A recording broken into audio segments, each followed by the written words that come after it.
The salt air hung heavy over Virginia Beach that October morning in 2024, carrying with it the weight of 36 years of unanswered questions. Detective Sarah Chun stood at the edge of the boardwalk, watching the early risers jog past colorful beach houses that had witnessed generations of summers, secrets, and sins. Her phone buzzed with a message from the forensics lab. 3 words that would crack open a case everyone thought had gone cold forever. DNA match confirmed. The story began in the summer of 1988, when Virginia Beach was still finding its identity between sleepy coastal town and bustling resort destination. Madonna played on every radio, teenagers wore neon and acid-wash denim, and the oceanfront strip pulsed with arcades, pizza joints, and the eternal promise of endless summer nights. It was the kind of place where everyone knew everyone, where doors stayed unlocked, where danger felt like something that happened in big cities far away. Rebecca Hartley was 17 that summer, a local girl with sun-streaked brown hair and dreams bigger than the Atlantic horizon. She worked weekends at Sal's Pizza on Atlantic Avenue, saving money for college while her friends spent their paychecks on concerts and clothes. Her parents, Michael and Dorothy Hartley, owned a modest ranch house 3 blocks from the beach. Michael worked construction. Dorothy taught 3rd grade at Green Run Elementary. They were the kind of family that embodied the American dream in its simplest, most honest form. Rebecca had been accepted to William and Mary, planning to study marine biology. She talked endlessly about researching dolphins, about ocean conservation, about making a difference in a world that seemed infinite with possibility. Her boyfriend, Tommy Walsh, was a year older, already working at his father's HVAC company, already talking about marriage and settling down in Virginia Beach forever. They argued about it sometimes, her wanting to explore the world, him wanting to build a life in the only place he had ever known. On August 12, 1988, Rebecca finished her shift at Sal's at 11 p.m. She told her coworker Jennifer Davis she was walking home, that it was a beautiful night, that the stars were out. Jennifer offered her a ride, but Rebecca declined. It was only a 15-minute walk, and she loved the sound of the ocean at night, loved the way the streetlights reflected off the pavement still warm from the day's sun. She never made it home. Michael Hartley called the police at 2 a.m. when Rebecca had not returned. By dawn, search parties combed the beach, the side streets, the parking lots. They found her purse discarded in an alley behind a souvenir shop on 17th Street. Contents scattered, wallet missing. 2 days later, a dog walker discovered her body in a densely wooded area of First Landing State Park, 5 miles north of the oceanfront. The medical examiner determined she had been strangled. There were signs of a struggle, defensive wounds on her hands and arms. She had fought hard. The investigation consumed Virginia Beach that fall, transforming the carefree summer town into a place where parents stopped letting their children walk alone, where suspicion poisoned neighborhood barbecues, where every stranger became a potential monster. Police interviewed hundreds of people. Tommy Walsh sat through 3 interrogations, his grief twisted into something that looked like guilt under harsh fluorescent lights. Sal Martinelli, Rebecca's boss, endured weeks of whispers and declining business. A drifter passing through town was questioned and released. A tourist from Ohio with a history of assault was investigated thoroughly but had an airtight alibi. The case grew cold as autumn turned to winter, as the Hartley family's anguish calcified into permanent shadow. Dorothy Hartley aged a decade in a year. Michael started drinking, lost his construction job, found another, lost that one too. They stayed in the same house, unable to move because what if Rebecca somehow came home? What if they needed to be there when she returned? They became ghosts in their own neighborhood, their grief so profound that people crossed the street to avoid having to acknowledge it. Tommy Walsh eventually moved away, unable to bear the weight of memories embedded in every corner of Virginia Beach. Jennifer Davis quit Sal's Pizza a month after Rebecca's death and never worked in food service again. The town tried to move forward, but Rebecca's murder remained like a splinter working its way deeper into the collective consciousness, never quite healing, always tender to the touch. The original lead detective, Frank Morrison, retired in 2003 with the case still unsolved, carrying that failure like stones in his pockets. He kept a photo of Rebecca on his home office wall until the day he died in 2019. her smile frozen in eternal summer, forever 17, forever on the verge of a future that never arrived. The evidence from the crime scene had been preserved according to 1980 standards, which meant it was thorough but limited by the technology of the time. DNA testing was still experimental, expensive, not yet the investigative cornerstone it would become. Fingerprints from the purse led nowhere. Fibers from her clothing were catalogued but never matched. The case file grew thick with dead ends and crushed hopes. Sarah Chun inherited the case in 2022 when she transferred to the Virginia Beach Police Department Cold Case Unit. She was 34, daughter of immigrants who had built a restaurant empire in Richmond, a woman who had chosen public service over family business and never looked back.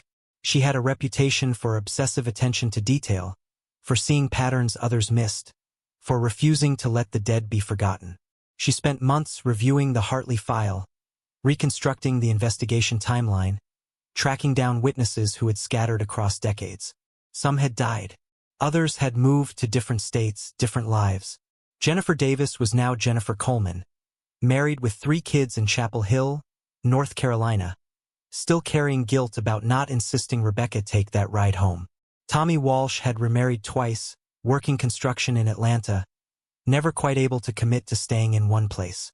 Dorothy Hartley had died in 2015, her heart finally giving out under the accumulated weight of grief. Michael Hartley was 78 now, living in an assisted living facility in Norfolk, his mind starting to drift in and out of clarity like the tide. When Sarah visited him, his first question was always the same. "Did you find who took my little girl?" "Not yet," Sarah would say, "but I'm still looking. I'll never stop looking." The breakthrough came from an unexpected direction. Advances in genetic genealogy had revolutionized cold case investigations. The same techniques used to help adoptees find birth families could now identify criminals through distant relatives who had uploaded their DNA to ancestry websites. Sarah submitted the preserved DNA evidence from Rebecca's clothing to a specialized lab in California that had helped solve the Golden State Killer case. The results took 8 months. The sample was degraded, challenging to work with, but enough markers remained to build a partial profile. The lab ran it through genealogical databases, constructing family trees, following branches through generations, narrowing possibilities through painstaking elimination and inference. A family that had lived in Virginia Beach in 1988, someone whose genetic markers aligned with the crime scene evidence, someone who should have been on the original suspect list but somehow never was. Sarah spent the next 3 weeks verifying the information, building a case that would hold up in court, making absolutely certain before taking action that would shatter lives and resurrect a nightmare the community thought had finally been laid to rest. On October 15, 2024, she stood outside a neat townhouse in the town center area of Virginia Beach, watching surveillance footage, waiting for confirmation. The arrest warrant was in her jacket pocket. Backup units were positioned around the block. The media had been kept completely in the dark. The person who answered the door was 62 years old, distinguished, respected in the community. Someone with a family, a career, a life built on the foundation of a terrible secret buried for 36 years. Someone who thought they had gotten away with murder, that time and silence had granted them immunity. Sarah looked into eyes that had seen Rebecca Hartley take her last breath and said the words she had rehearsed in her mind 1,000 times. "You're under arrest for the murder of Rebecca and Hartley. You have the right to remain silent." The name hit Virginia Beach like a tsunami. Daniel Pemberton Shaw. Not some drifter. Not some stranger passing through. Danny Shaw, born and raised 3 streets away from the Hartleys. Danny Shaw, who had been a senior at First Colonial High School in 1988, on the football team popular, the kind of kid who smiled in yearbook photos and volunteered at church fundraisers. Danny Shaw, who had joined the Navy right after graduation, served honorably for 8 years, came back to Virginia Beach and built a quiet, respectable life as a financial advisor at a firm downtown. Danny Shaw, who had a wife of 28 years, 2 grown daughters and 4 grandchildren. Danny Shaw, who coached Little League Baseball and donated to the Virginia Beach Neptune Festival every year. Danny Shaw, who had attended Rebecca Hartley's memorial service in 1988, had stood in the church with tears in his eyes, had hugged Dorothy Hartley and told her how sorry he was, how Rebecca had been such a sweet girl, how the whole community would miss her. The arrest made national news within hours. CNN, Fox, MSNBC, every major outlet picked up the story. Cold case solved after 36 years. Respected community member accused. DNA evidence. The phrases repeated across screens and newspapers like an incantation summoning ghosts from their graves. Sarah Chand stood at the podium during the press conference, her voice steady despite the chaos of camera flashes and shouted questions. We have utilized advanced genetic genealogy techniques in conjunction with preserved evidence from the original crime scene. The DNA profile obtained from the suspect matches the biological evidence collected in 1988. We believe we have sufficient evidence to prosecute this case successfully. What was his connection to the victim? How did you identify him? Why did the original investigation miss him? The questions came rapid-fire, aggressive, demanding.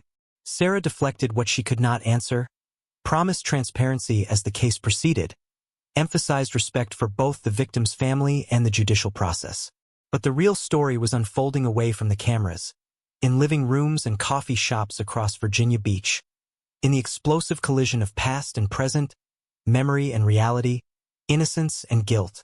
Patricia Shaw, Danny's wife, collapsed when the police came.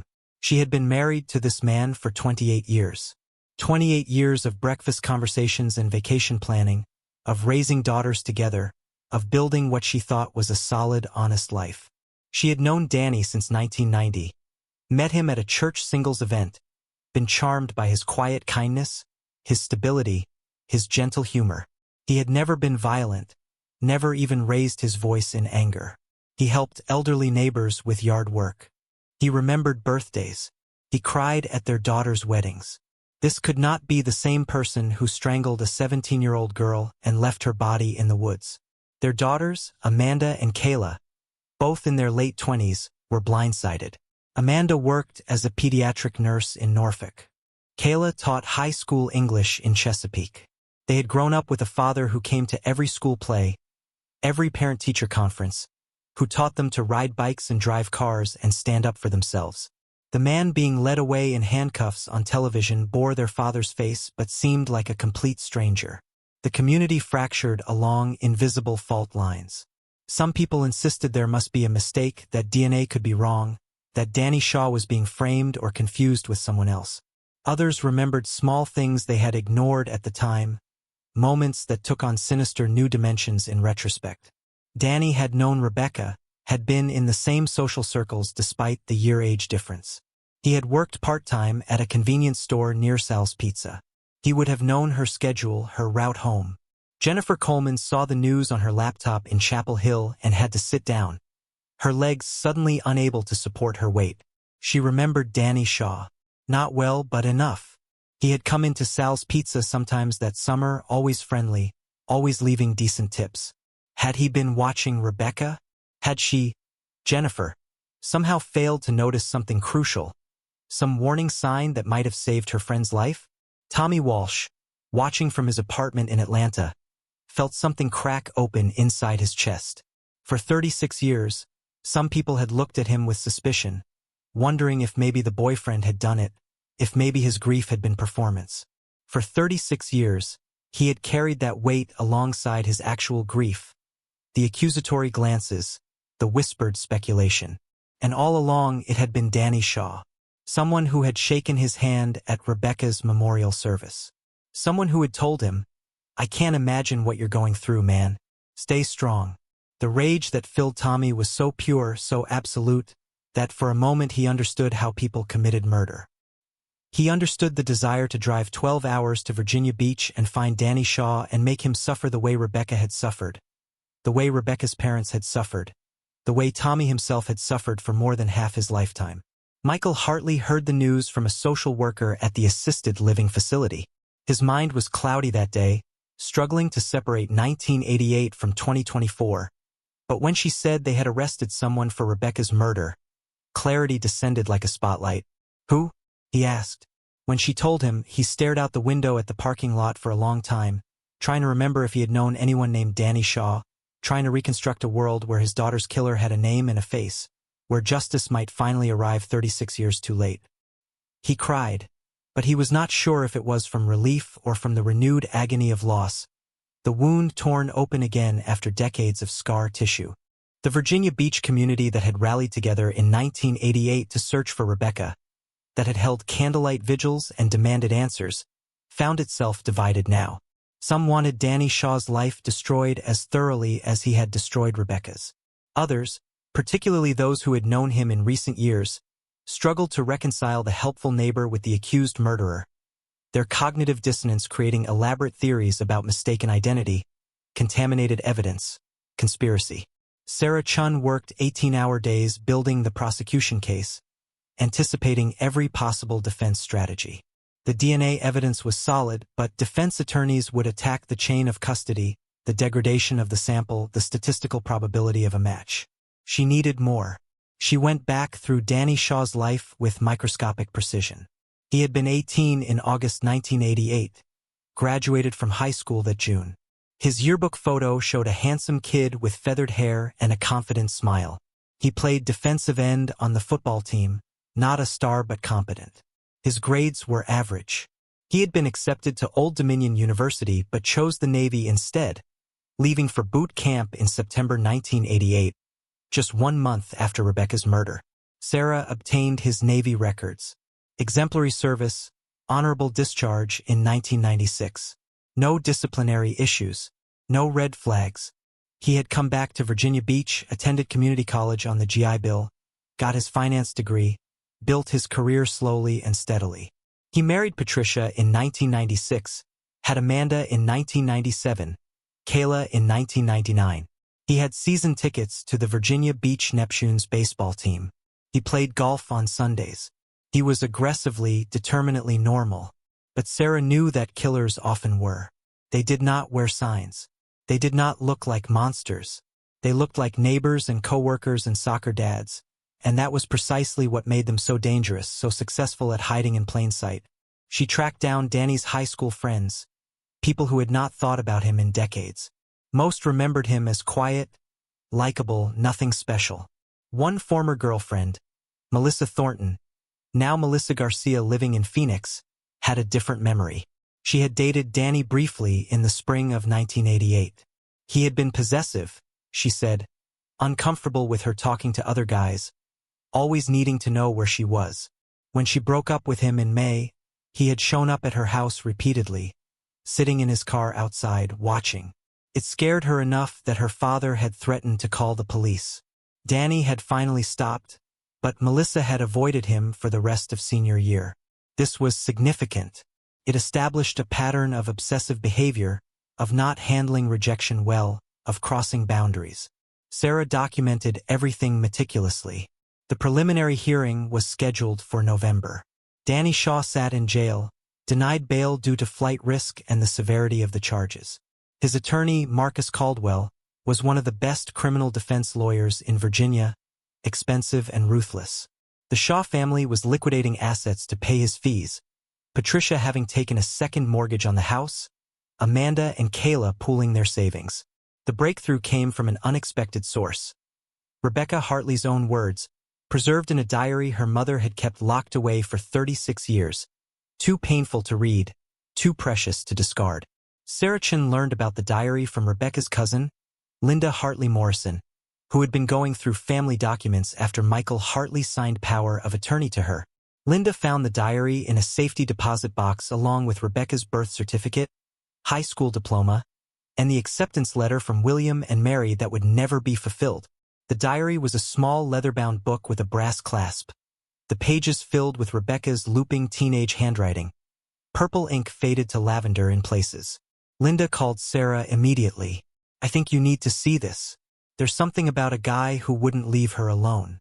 Sarah drove to Linda's house in Chesapeake, her heart pounding with the particular electricity of a case shifting beneath her feet. Linda handed her the diary with trembling hands. "I couldn't read all of it. It hurts too much, but I marked the pages I thought mattered."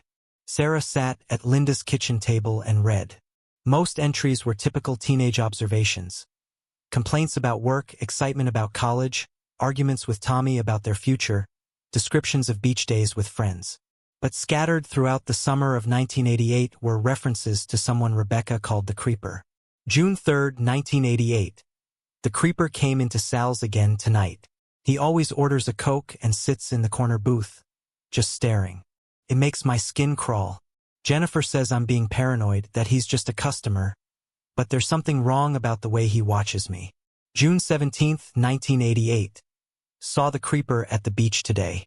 I was there with Tommy and some friends, and when I looked up, he was standing by the lifeguard tower, staring right at me. When I pointed him out to Tommy, he was gone. Tommy thinks I'm imagining things. Maybe I am, but I don't think so. July 8, 1988.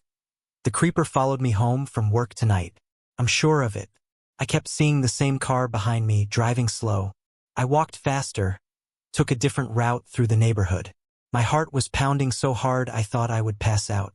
When I got home, I looked out the window and saw the car parked at the end of the block. I told Mom and Dad, but by the time Dad went outside, it was gone. Dad thinks it was just someone lost, looking for an address. I want to believe that, but I don't. July 22, 1988. Found out who the Creeper is. His name is Danny. Danny Shaw. He graduated last year. Melissa Garcia told me he used to follow her around too, that he's weird about girls. She said I should be careful. I don't know what to do. If I tell Tommy, he'll confront Danny and probably get in a fight. If I tell my boss, what am I supposed to say? Some guy comes in and orders Coke and looks at me? It's not illegal. Maybe he'll just lose interest and leave me alone. August 9, 1988. The Creeper was waiting outside Sal's when I finished my shift tonight. He tried to talk to me, said he wanted to take me for a drive, show me something cool. I told him I have a boyfriend, that I'm not interested.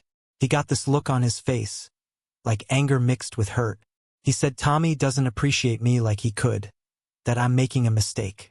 I walked away fast. Jennifer was still inside closing up, and I didn't want to wait for her.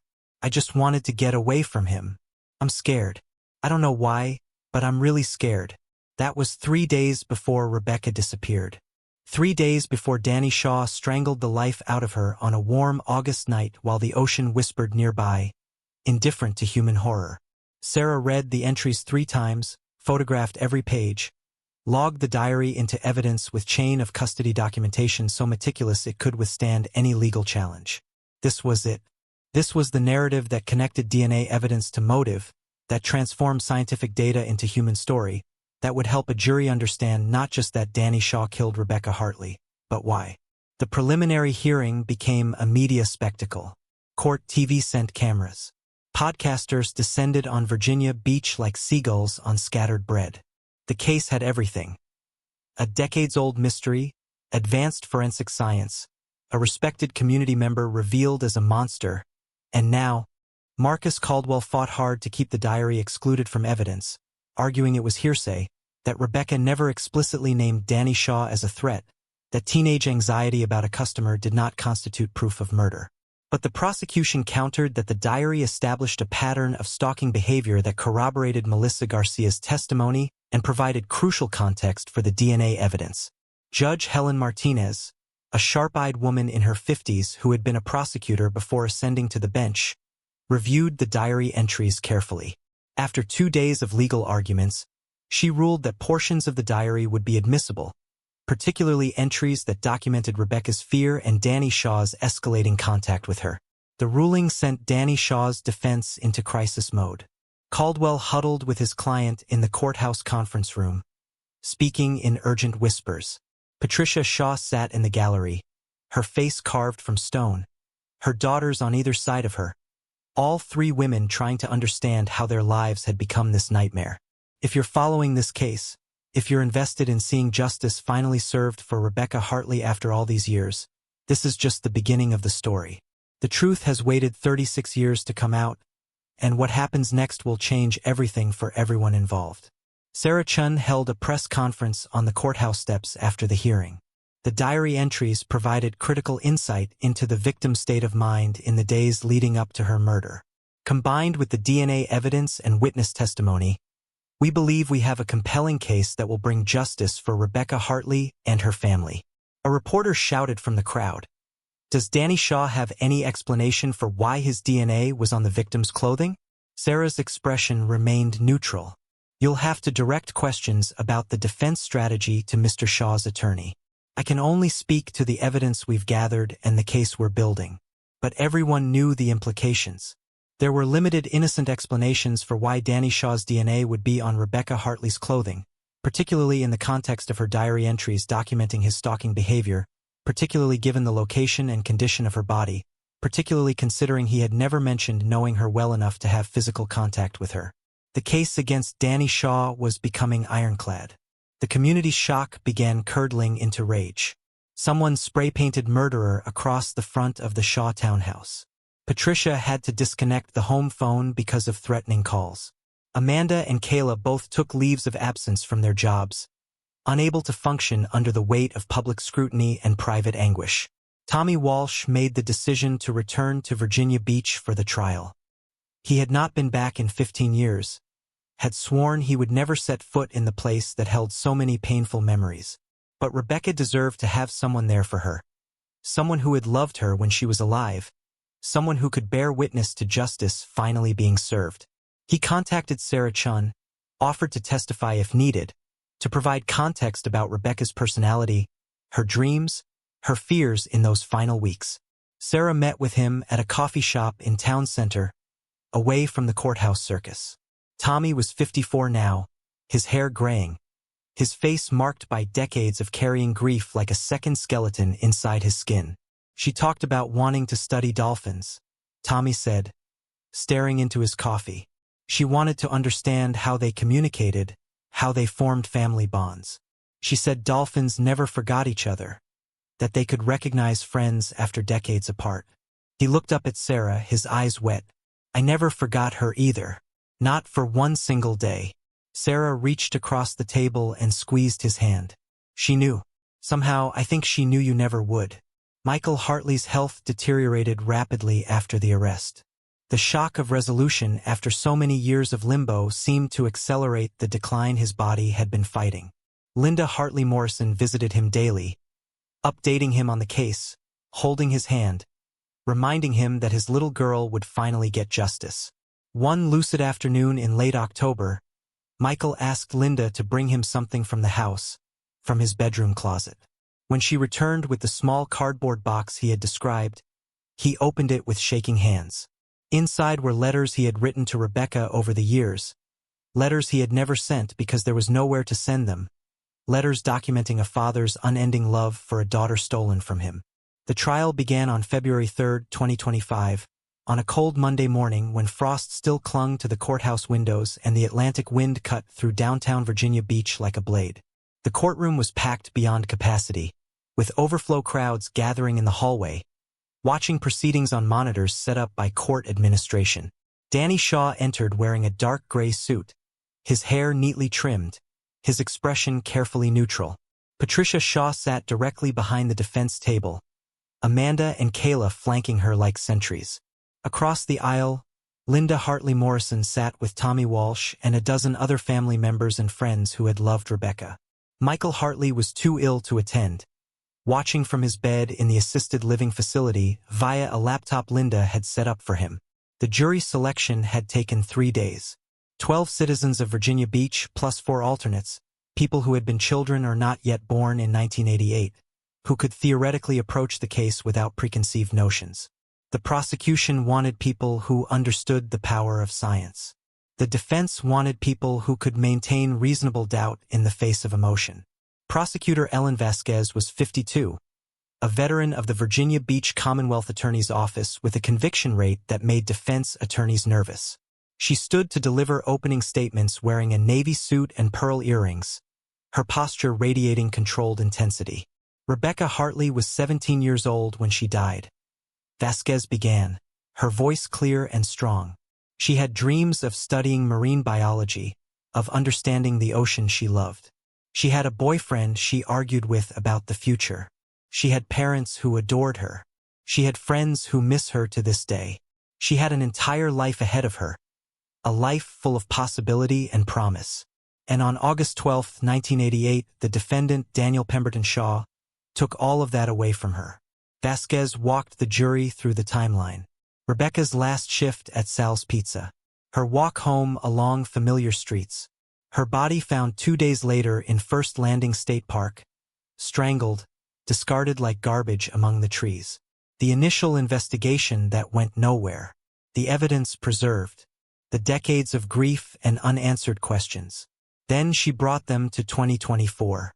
To the DNA evidence that definitively placed Danny Shaw in physical contact with Rebecca Hartley on the night she died. To the diary entries documenting his stalking behavior. To Melissa Garcia's testimony about his obsessive patterns with young women. To the damning fact that he had never mentioned knowing Rebecca well enough to have his DNA on her clothing. Never came forward during the investigation. Never offered any innocent explanation. This is not a mystery, Vasquez concluded. This is not a whodunit with multiple suspects and ambiguous evidence.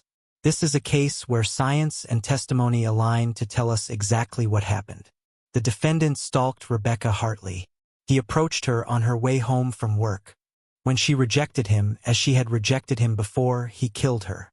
And then he went on with his life, built a family, coached Little League, pretended to be a good man while Rebecca Hartley stayed 17 forever, buried in the ground because of what he did to her. Marcus Caldwell's opening statement took a different approach. He acknowledged the tragedy, expressed sympathy for the Hartley family, then systematically attacked every piece of the prosecution's case. The DNA evidence, he argued, was problematic. Degraded samples processed through genealogical databases using statistical models, not definitive matches. Chain of custody questions about evidence stored for 36 years. The possibility of contamination, of error, of coincidence that looked like certainty until examined closely. The diary entries, he continued, never explicitly named his client as a threat. Teenage anxiety about a customer at her workplace did not constitute proof of murder. Melissa Garcia's decades-old memories of a high school relationship could not be considered reliable evidence of criminal behavior. My client was 18 years old in 1988, Caldwell told the jury. A recent high school graduate about to join the Navy. He knew Rebecca Hartley the way young people in a small community know each other. He may have had a crush on her. That is not a crime. He may have been awkward in expressing that interest. That is not a crime. And the prosecution wants you to believe that this awkwardness, combined with contested scientific evidence, proves beyond reasonable doubt that Danny Shaw is a murderer.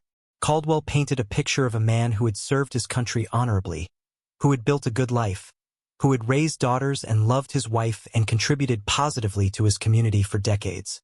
This is not the profile of a cold-blooded killer, he insisted.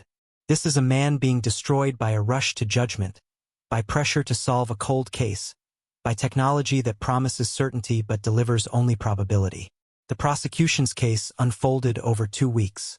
Sarah Chen testified about the investigation, walking the jury through evidence photos, timeline reconstructions, the painstaking process of building a genealogical profile. Forensic experts explained DNA analysis in terms designed for laypeople, showing how even degraded samples could provide reliable matches, addressing chain of custody concerns, demonstrating the statistical impossibility of the profile belonging to anyone other than Danny Shaw or an extremely close relative. Jennifer Coleman took the stand, now 53, her voice shaking as she described that last night at Sal's Pizza. Rebecca had been in good spirits, she testified, talking about college, about her plans. She had declined a ride home because it was a beautiful night, because she loved the walk. Jennifer's voice broke. I should have insisted. I should have driven her anyway. Every day for 36 years, I've thought about that choice. Melissa Garcia flew in from Phoenix to testify about her relationship with Danny Shaw in 1988. She described his possessive behavior, the way he had followed her, the fear she had felt. When Vasquez asked if she saw any similarities between how Danny treated her and what Rebecca described in her diary, Melissa nodded. It's the same pattern. The watching, the following, the inability to accept rejection. I was lucky. I got scared and set boundaries.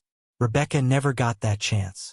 Caldwell's cross-examination was brutal, attacking her memory, suggesting she was confusing different relationships, implying she was seeking attention by inserting herself into a high-profile case. Melissa held her ground, her jaw set. I know what I experienced. I know the fear I felt. And I'm not confused. Tommy Walsh testified on day 9. He described Rebecca's personality, her dreams, her kindness. He described the arguments they had about the future, about staying in Virginia Beach versus exploring the world. His voice was steady until Vasquez asked him to identify a photograph of Rebecca taken 2 weeks before her death. Smiling on the beach, her whole life ahead of her. Tommy broke down completely, sobbing on the stand, 36 years of grief pouring out in the courtroom silence. The diary entries were read aloud by Vasquez, each one landing like a stone in still water. The jury listened with visible emotion as Rebecca's fear documented itself across the summer of 1988, as her voice reached forward through decades to name the person who had made her afraid. The defense called character witnesses who described Danny Shaw as helpful, kind, devoted to his family. Neighbors testified that he shoveled their driveways, helped with home repairs, coached their kids in baseball. Patricia Shaw took the stand and spoke about her husband with desperate conviction. He is a good man, the best man I've ever known. There has to be some mistake. There has to be. But when Caldwell put Danny Shaw himself on the stand, the defense strategy began to crumble. The closing arguments began on Monday, February 24, 2025, under slate-gray skies that threatened snow. Virginia Beach rarely saw snow, but that morning felt suspended between seasons, between past and present, between decades of injustice and the possibility of resolution.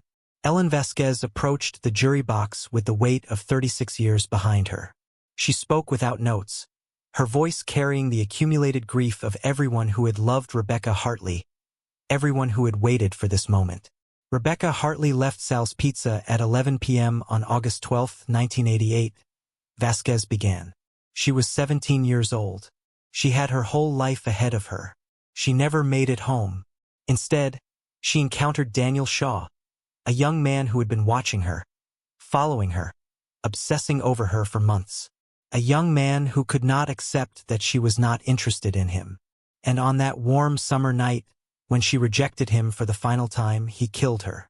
Vasquez walked the jury through every piece of evidence methodically. The DNA that conclusively placed Danny Shaw in physical contact with Rebecca. The diary entries that documented his stalking behavior. Melissa Garcia's testimony about his obsessive patterns. The lack of any innocent explanation for his DNA being on Rebecca's clothing. And finally, his near confession on the witness stand, those devastating words. "I didn't mean to. The defendant wants you to believe this is all coincidence." Vasquez continued. That the DNA is wrong, despite multiple confirmations. That Rebecca's fears were unfounded teenage anxiety. That his slip on the stand meant nothing. But you heard him. You saw his face. You watched a man who has carried the weight of murder for 36 years finally crack under the pressure of the truth. She picked up a photograph of Rebecca, the same one that had broken Tommy Walsh on the stand. This is not a cold case file number. This is not a statistic. This is Rebecca Hartley. This is a daughter who loved her parents.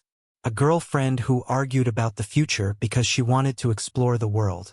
A young woman who dreamed of studying dolphins and protecting the ocean. She had value. She mattered. And the defendant took all of that away from her and then pretended to be a good man for 36 years. Vasquez's voice grew stronger. He went to her memorial service. He hugged her mother. He coached Little League and went to church and built a respectable life while Rebecca stayed 17 forever, buried in the ground because of what he did. That is not the behavior of an innocent man burdened by coincidence. That is the behavior of a killer who thought he had gotten away with murder. She turned to face Danny Shaw directly. You almost did get away with it. If not for advances in DNA technology, if not for Detective Chen's dedication, if not for Rebecca's own words preserved in her diary, you might have taken this secret to your grave. But the truth has a way of emerging even after decades, even when killers think they're safe. Vasquez returned her attention to the jury. You have heard the evidence. You have seen the science. You have read Rebecca's words describing her fear of this man. You have watched him almost confess on the witness stand. Now I ask you to do what Rebecca's family has waited 36 years for you to do. Find Daniel Shaw guilty of first-degree murder. Give Rebecca Hartley the justice she deserves. Marcus Caldwell's closing argument fought against an overwhelming tide. He attacked the DNA evidence one final time, emphasized the lack of eyewitnesses, argued that Rebecca's diary entries were ambiguous and open to interpretation. He painted his client as a victim of circumstantial evidence and modern technology that promised more certainty than it could deliver. But his words felt hollow against the weight of everything the jury had heard. When he finished, the courtroom remained silent, unconvinced. Judge Martinez gave the jury their instructions. The deliberations began at 2:30 p.m. Sarah Chun, Tommy Walsh, Linda Hartley Morrison, and Rebecca's extended family waited in a conference room down the hall, drinking bad coffee, saying little, the tension almost unbearable. Patricia Shaw waited in a different conference room with Amanda and Kayla, the three of them locked in their own private hell. No matter the verdict, their lives would never be the same. If Danny was acquitted, they would spend the rest of their lives wondering if they had defended a murderer. If he was convicted, they would spend the rest of their lives reconciling the man they loved with the monster he had been. The jury deliberated through the afternoon, through dinner brought in by court staff into the evening. At 8:40 p.m., word came that they had reached a verdict. The courtroom filled again, spectators and media packing every available space. Danny Shaw was brought in, his face pale, his hands trembling. Patricia reached forward and squeezed his shoulder. Whatever happened next, she was still his wife. Amanda and Kayla sat with tears already streaming down their faces. Across the aisle, Tommy Walsh held Linda's hand so tightly his knuckles went white. Sarah Chun sat behind the prosecution table, her expression professionally neutral, her heart pounding. Judge Martinez entered. The jury filed in, none of them looking at Danny Shaw, which Sarah knew from experience was not a good sign for the defense. The forewoman, a middle-aged woman named Patricia Chun who worked as a librarian, stood when the judge asked if they had reached a verdict. "We have, Your Honor." The clerk took the verdict form, handed it to Judge Martinez, who read it silently before handing it back. The forewoman read aloud, her voice clear and steady. "In the case of the Commonwealth of Virginia versus Daniel Pemberton Shaw, on the charge of first-degree murder, we the jury find the defendant guilty." The courtroom erupted. Patricia Shaw's scream of anguish cut through the noise. Amanda and Kayla sobbed. Tommy Walsh collapsed forward, his head in his hands, his shoulders shaking with 36 years of grief finally finding release. Linda Hartley Morrison clutched her phone, immediately calling Michael Hartley's nurse to tell him the verdict. Judge Martinez gavelled for order. Danny Shaw sat motionless, staring straight ahead, his face blank with shock. The life he had built, the facade he had maintained, all of it crumbled in that single word. Guilty. Sentencing was scheduled for 3 weeks later. Virginia had abolished the death penalty in 2021, so Danny Shaw faced life in prison without possibility of parole.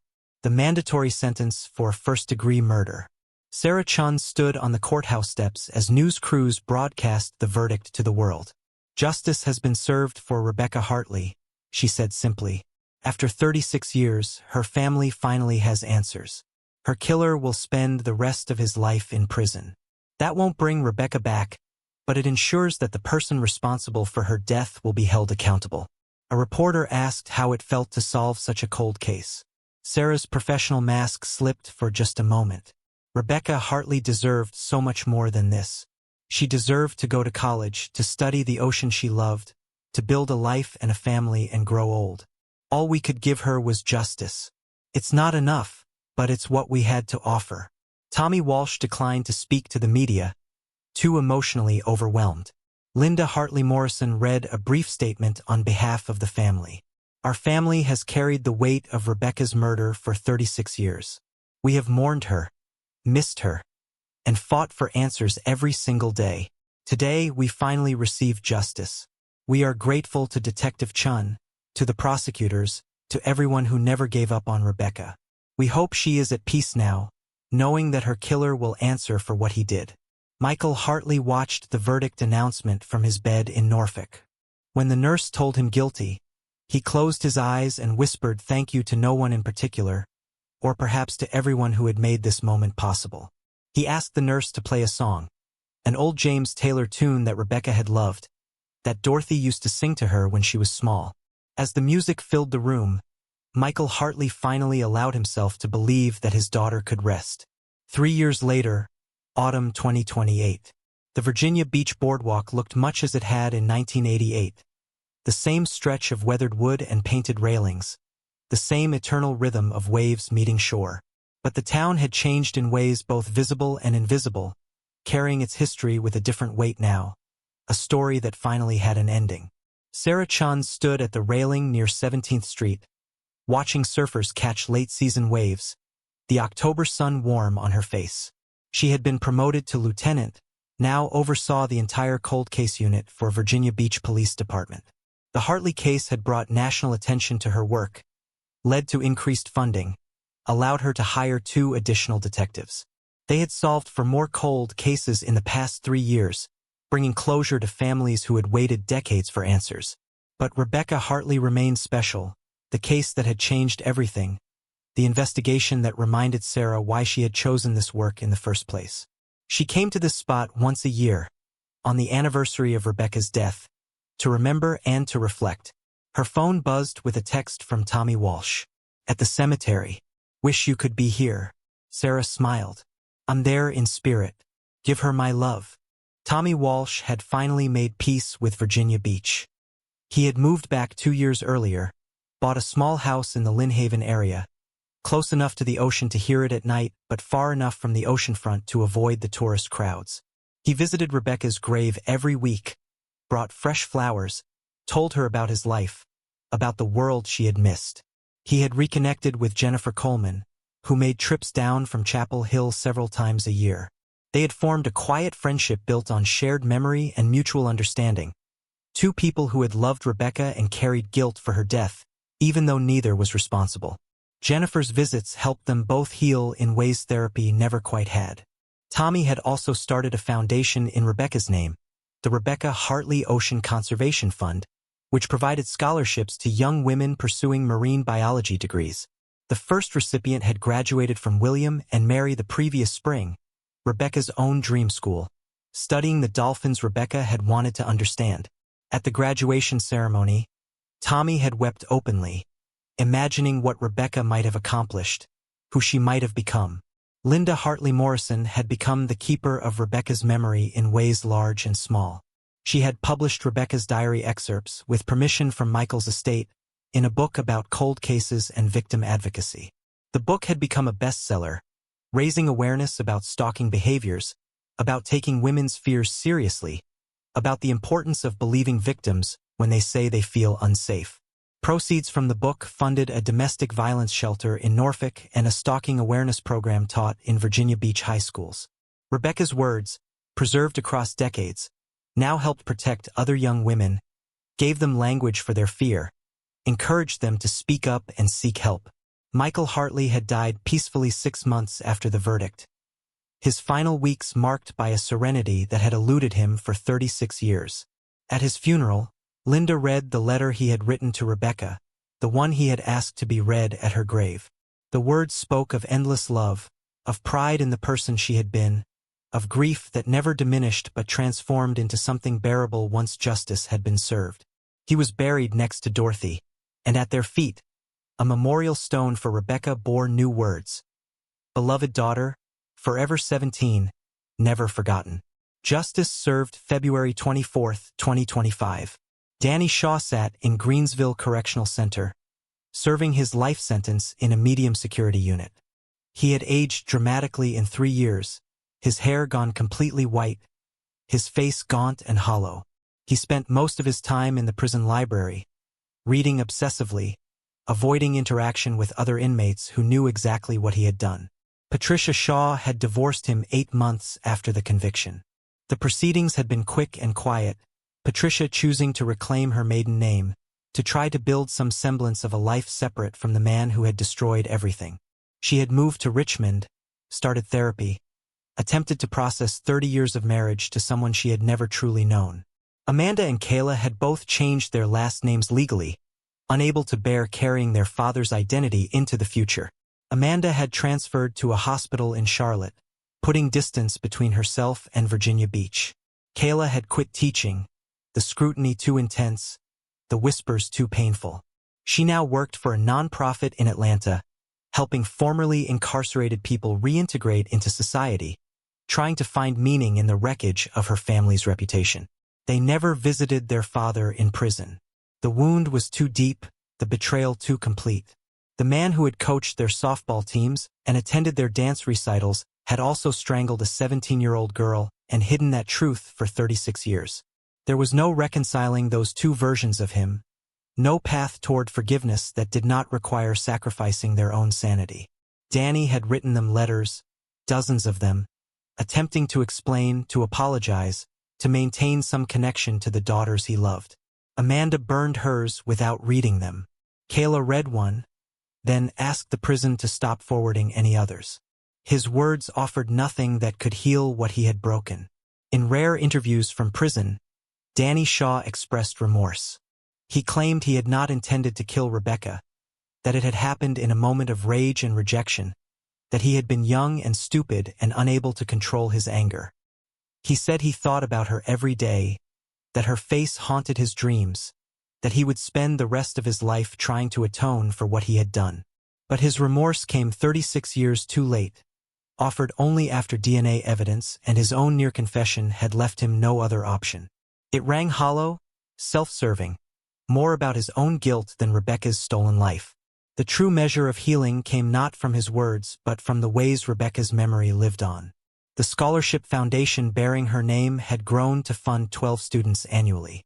The domestic violence shelter that carried Dorothy Hartley's name had helped hundreds of women escape dangerous situations.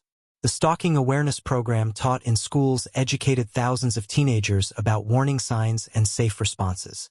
Rebecca Hartley, who had died at 17 with dreams of studying dolphins and protecting the ocean, had become a catalyst for change that rippled far beyond her own tragedy. Her diary, written in purple ink during the summer of 1988, gave voice to countless other women who felt watched, followed, afraid to name their fear. Her story reminded law enforcement to take stalking seriously, to preserve evidence meticulously, to never give up on cold cases no matter how many years had passed. Sarah Chun had framed one of Rebecca's diary entries in her office, a reminder of why the work mattered. The words were simple but powerful. "I'm scared. I don't know why, but I'm really scared." Beneath it, Sarah had added her own words. "We believe you. We will fight for you. We will never stop looking." On this particular October afternoon in 2028, Sarah left the boardwalk and drove to Woodlawn Memorial Gardens, the cemetery where Rebecca had been buried 40 years earlier. Tommy Walsh stood at the grave, placing a bouquet of sunflowers on the grass. He looked up as Sarah approached, offering a small smile. "She would have been 57 today," Tommy said quietly. "Middle-aged, maybe a grandmother by now, maybe a famous marine biologist with research papers and documentaries. We'll never know what she could have been."